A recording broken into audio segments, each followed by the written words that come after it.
let's discuss the problem of 3D harmonic oscillator, 3-dimension harmonic oscillator. Previously, we have taken the potential as half k x squared, that is one-dimension potential. But here we need to take into account all the three space coordinates, that is x, y, z. So instead of x, y, z, we need to write r, because r square equal to x square plus y square plus z square.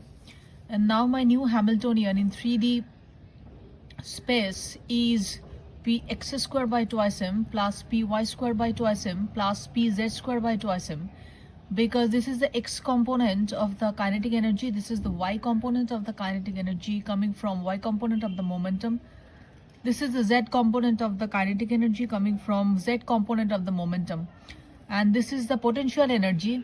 We know potential energy equal to half k x square in 1D, or maybe half k y square in 1D. So in 3D it's a half k r square, where r square equal to x square plus y square plus z square, and k, that is constant, force constant of the harmonic oscillator, is k equal to m omega square, where omega is the circular frequency, m is the mass of the corresponding oscillator.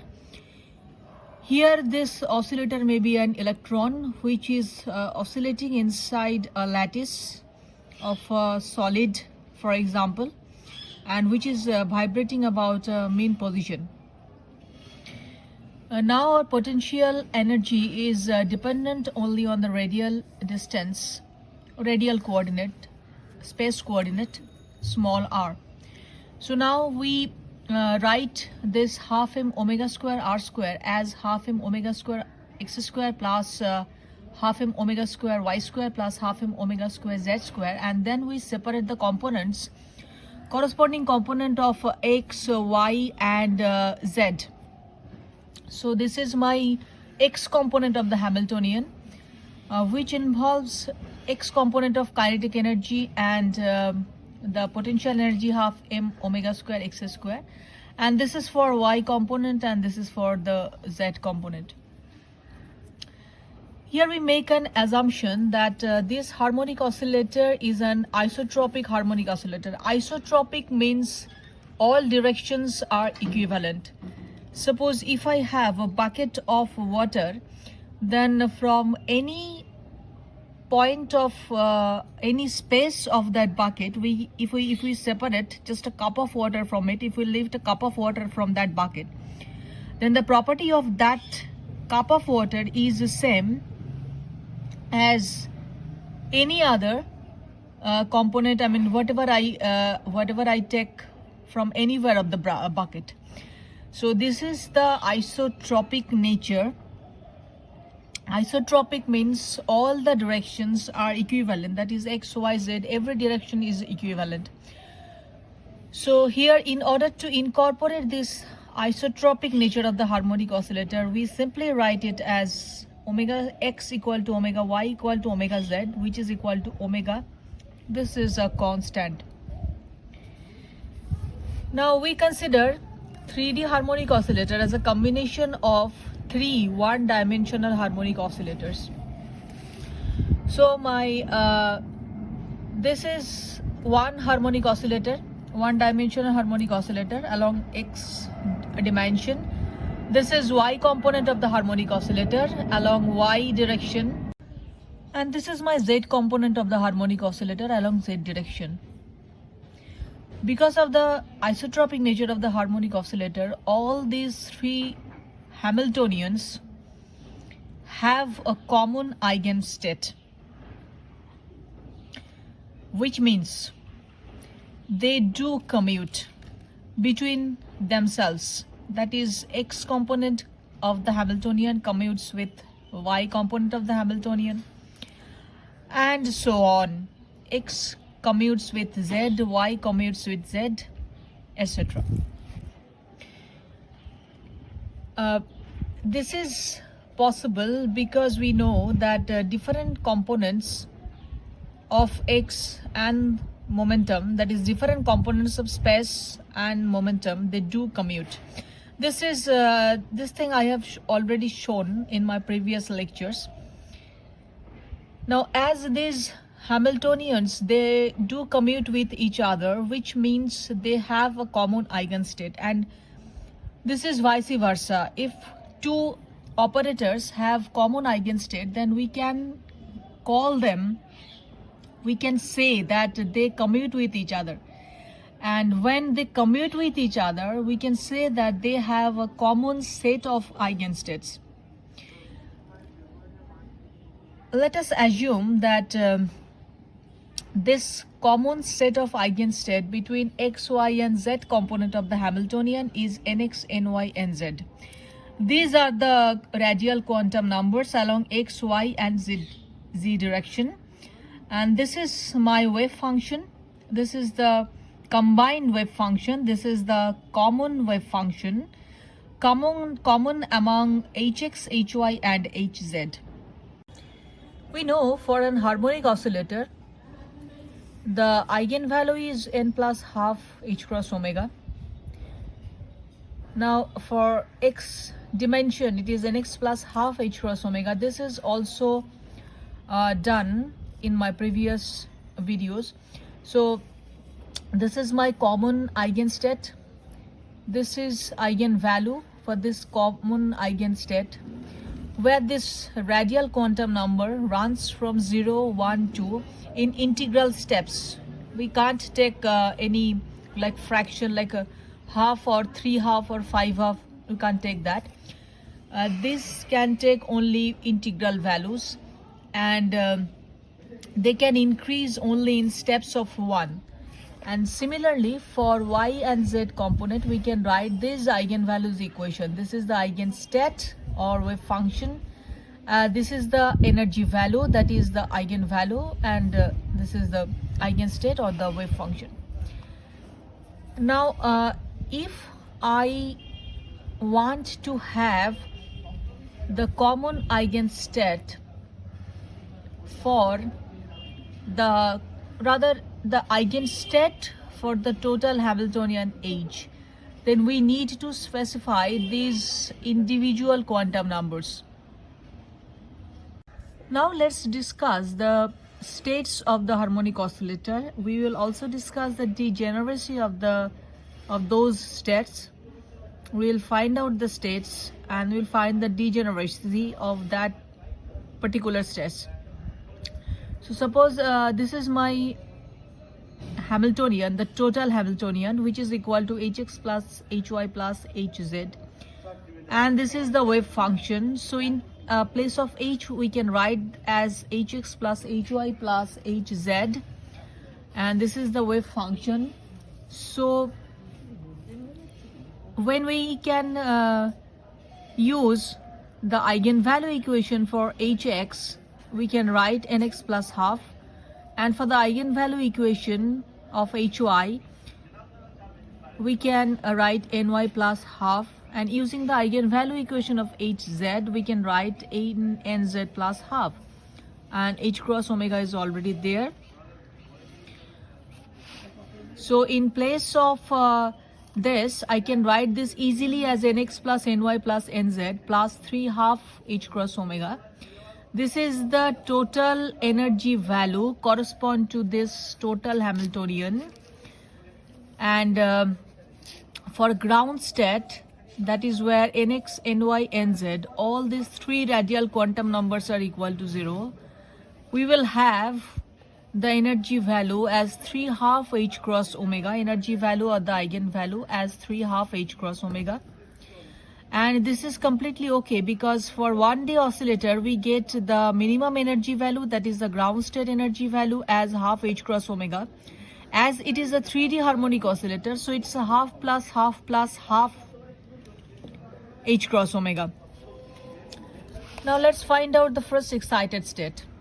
For first excited state, any one of this is equal to 1 and the other quantum numbers must be equal to 0. For example, if nx equal to 0, nx equal to 1, then ny, nz equal to 0.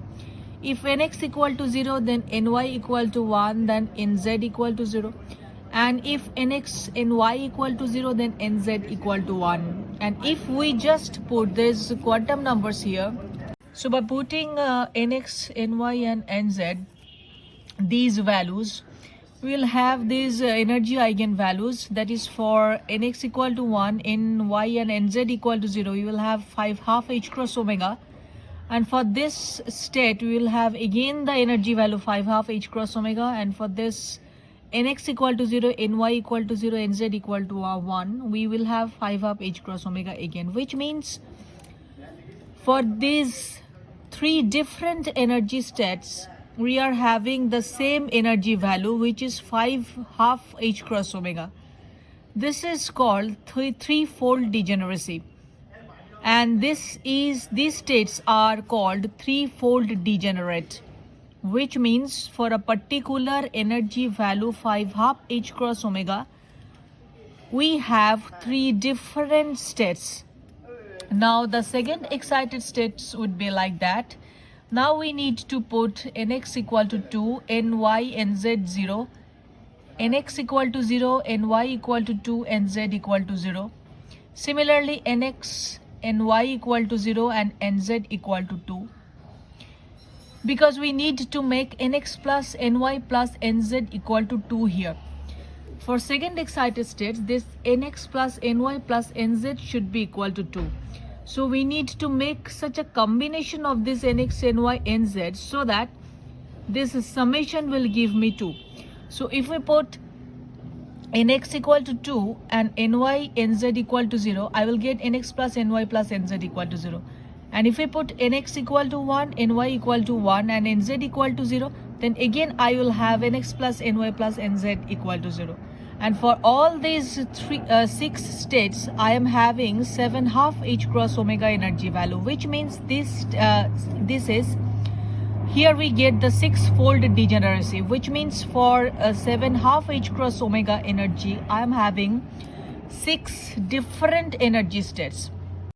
So for nth excited state, I will have n plus 3 half h cross omega, because then for nth excited state, nx plus ny plus nz would sum up to n, where n is equal to 0, 1, 2, 3 and so on. Let me find out the degeneracy of the nth excited state. First, we need to find out the combination which will give me this relation satisfied. That means we have to find out the ways, the number of ways we can choose nx, ny and nz so that their sum is a fixed number which is equal to small n. There is a restriction that we can't take just any value of nx, ny or nz, because we always need to keep in mind this restriction. Whatever value we choose for these components, those values will add up to n, which is a fixed number. So let me start the procedure. Suppose first we choose nx and ny, then nz will have a fixed value which is governed by or obtained by this relation. So now for the time being my nz is fixed. Now we need to find the number of ways in which we can choose the values of ny and nx. Now nx can take these values, that is from 0, 1, 2 up to n. This is fixed. And once I choose nx, then ny can take these values, because now the upper limit would be n minus nx, because nx is already chosen. So this is the only option I will have for the upper limit for the choice of ny. So if I make a choice for nx, then there will be n minus nx plus 1 choices of ny, because we need, why this plus 1? Because we need to take into account this 0 also. So from 1, 2, 3 up to n minus nx, there are n minus nx values of ny, and there is a 0 also, so we need to make this plus 1. Now this number of possibilities of choosing these quantum numbers will give me the degeneracy of the state. Now nx can take values from 0 to n, so we have to make a summation of all these integers from 0 to n, and after some algebra we have arrived at this relation, which tells me that the degeneracy of the nth state is given by this formula, which is half of n plus 1 into n plus 2. I have made a table for that. That is, for n equal to 1, the degeneracy from that formula, that is half n plus 1 into n plus 2, I will get the degeneracy for n equal to 0, that is ground state, which is 1. And for first excited state, the degeneracy from that formula is 3. We can readily check that out. And from n equal to 2, that is second excited state, we will have 6-fold degenerate eigenstates, and so on.